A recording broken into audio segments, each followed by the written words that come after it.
चलिए स्टूडेंट, हम लोग इस प्रश्नावली 9.2 के क्वेश्चन नंबर 1 को सॉल्व करते हैं। तो देखिए क्वेश्चन नंबर 1 में क्या कहा जा रहा है। आप लोग क्वेश्चन नंबर 1 को पढ़िए।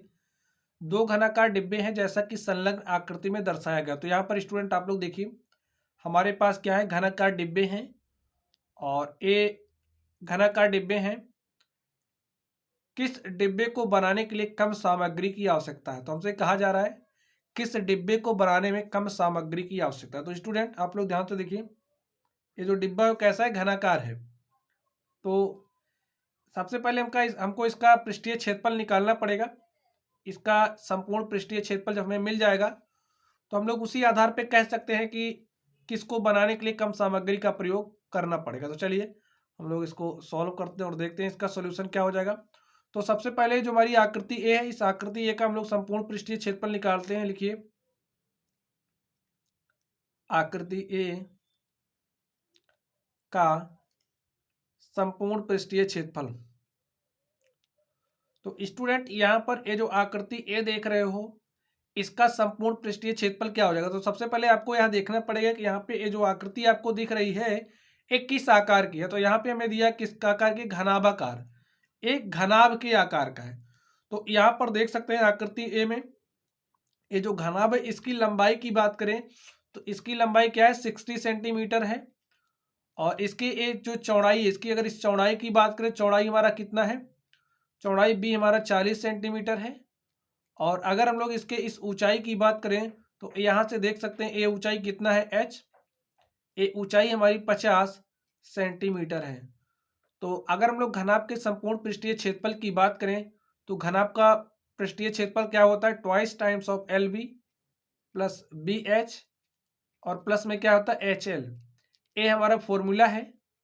और अब आप लोग फॉर्मूले में वैल्यूज को रखिए। यहाँ पर देखिए एल का मान क्या है, एल का मान 60 है तो यहाँ पर 60 रख दीजिए। बी का मान देखिए क्या है, 40 है तो 60 गुणे में 40 प्लस बी, बी का मान देखिए क्या है, 40 है और इंटू में एच, और एच का मान क्या है, 50 है। तो इंटू में 50 प्लस एच, और एच का मान क्या है, 50, इंटू में एल, और एल का मान क्या है, 60 है। और चलिए हम लोग इसको सॉल्व कर लेते हैं और मैं इसका जो भी पृष्ठ है सभी पृष्ठों का क्षेत्रफल मिल जाएगा। तो 6 चौक क्या हो जाएगा, 24, और यहाँ पर 2 जीरो प्लस लिखिए 4 पंचे 20 और 2 जीरो, आगे देखिए 5 छके 30, 2 जीरो। ठीक है, इस तरीके से हमने इसको सॉल्व किया। चलिए 3000 प्लस 2000 5000, और 5000 में 2400 को जोड़ देंगे 7400। तो हमारे पास क्या आ गया, 2 गुणे में 7400, यहाँ पर सेंटीमीटर है तो एक इसमें हो जाएगा वर्ग सेंटीमीटर। तो चलिए हम लोग इसको मीटर में कन्वर्ट कर लेते हैं। मीटर में कन्वर्ट करने के लिए क्या करेंगे, इसको 100 गुणे 100 से डिवाइड कर देंगे। 100 हमारा मीटर के लिए हो जाएगा, फिर सेंटीमीटर है तो फिर 100 से आप मल्टीप्लाई कर दीजिए। अब ये हमारा मीटर स्क्वायर में कन्वर्ट हो चुका है। तो आप 2 जीरो को 2 जीरो से ऐसा ही काट दीजिए, मल्टीप्लाई करिए 2 को 74 से, तो 2 चौके 8 और 2 सते क्या हो जाएगा, 14, 2 चौके 8, 2 से 14 बटे में क्या हो गया, 100। अब ये हमारे पास देखिए क्या आ जाएगा, 100 से डिवाइड कर देंगे तो हमारा 2 अंक बाद दशमलव लग जाएगा और हमारे पास हो जाएगा 1.48 वर्ग मीटर। तो स्टूडेंट इसका जो संपूर्ण पृष्ठीय क्षेत्रफल है हमारे पास 1.48 मीटर स्क्वायर आ चुका है। चलिए अब इसी तरीके से यहाँ पर ये जो हमारी दूसरी आकृति है, हम लोग इस दूसरी आकृति का जो भी पृष्ठीय क्षेत्रफल है निकाल लेते हैं। तो आकृति बी का पृष्ठीय क्षेत्रफल क्या हो जाएगा, आकृति बी का पृष्ठीय क्षेत्रफल। तो इसके जितने भी पृष्ठ हैं सभी पृष्ठों का क्षेत्रफल हम लोग निकाल रहे हैं। तो संपूर्ण पृष्ठीय क्षेत्रफल लिख सकते हैं आप, का संपूर्ण पृष्ठीय क्षेत्रफल। अब देखिए ए हमारा क्या है, घन है, घन में 6 पृष्ठ होते हैं और एक पृष्ठ का क्षेत्रफल होता है ए स्क्वायर। तो सभी 6 पृष्ठों का क्षेत्रफल क्या हो जाएगा, 6 टाइम्स ऑफ ए स्क्वायर। ए क्या होती है, भुजा होती है। तो यहाँ पे देखिए भुजा कितना दिया गया है, ए का मान हमारे पास 50 दिया गया है। तो लिखिए 6 इंटू में 50 का स्क्वायर, 50 का स्क्वायर कर दीजिए। तो मल्टीपल देखिए 50 का स्क्वायर करें कितना हो जाएगा, 2500। ठीक है, और यहाँ पर 6 और ए हो जाएगा हमारा सेंटीमीटर स्क्वायर में आएगा, क्योंकि सेंटीमीटर में दिया गया है, सेंटीमीटर स्क्वायर में आएगा। और इसको मीटर स्क्वायर में हम कन्वर्ट कर देते हैं। मीटर स्क्वायर में कन्वर्ट करने के लिए क्या करना पड़ेगा, 100 गुणे 100 से मल्टीप्लाई करना पड़ेगा। 2 जीरो से आप 2 जीरो काट दीजिए। 25 को 6 से मल्टीप्लाई करेंगे कितना हो जाएगा 150। और यहाँ पर देखिए क्या है 100 है। डिवाइड करेंगे तो 0.2 अंक यहाँ से यहाँ जाएगा और हमारे पास 1.50 वर्ग मीटर। तो स्टूडेंट अब आप लोग दोनों की तुलना कर लीजिए। देखिए यहाँ पर 1.48 वर्ग मीटर है और यहाँ पर 1.50 वर्ग मीटर है।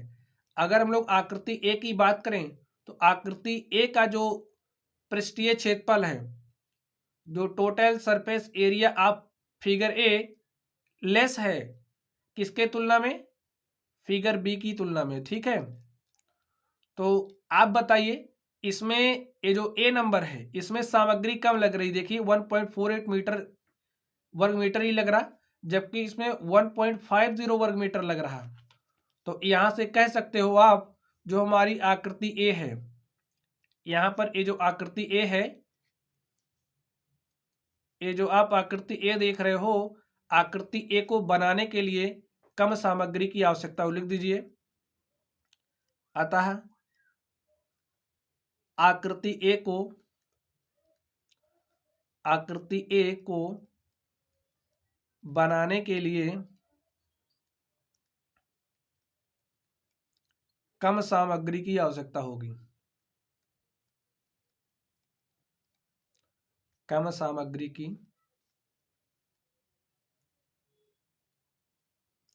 आवश्यकता